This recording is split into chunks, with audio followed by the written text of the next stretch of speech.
The woman rhythmically tapped her fingers on her face. She was actually communicating with the death row inmate in court using Morse code. The inmate immediately understood the woman's intention to save him. The inmate promptly conveyed the entire escape plan by blinking. The woman quickly noted down the key information in her notebook. It turns out the couple were world-class master thieves. Through their perfect coordination, they had stolen many precious treasures, and this time was no exception. The woman and the man had already devised a perfect prison break plan in the courtroom. After leaving the court, the woman immediately went to an ordinary street. She counted the bricks on the wall from right to left. She stopped at the second to last brick.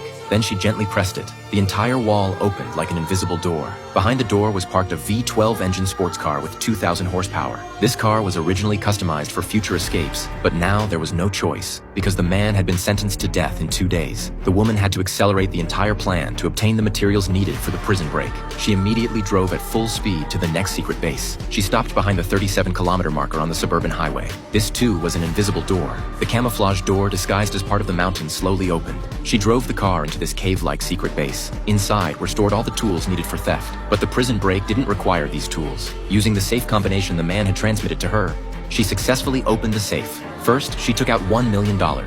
Then she took out a yellow potion and a green potion.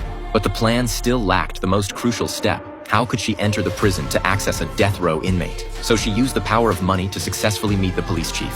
And this man was particularly lecherous. The woman first moved closer and whispered some sweet nothings. Then she brought her nose close to the chief's face. The chief was instantly captivated by the woman. Unable to resist the temptation, he directly granted the woman's request to see the death row inmate. But the chief had one condition. He must accompany the woman to the prison. Little did he know, this was exactly the woman's true purpose. Soon the two arrived at the prison. Using his official position, they smoothly brought the death row inmate in for questioning. 30 minutes later, the two walked out of the interrogation room. They told the warden they hadn't extracted any information. The warden said the man hadn't spoken a word since entering prison, and even his facial expression remained constantly the same. Soon, the execution time arrived the next day. The prison guard cut away the man's collar and then placed him in the guillotine. Strangely, the man still showed no expression.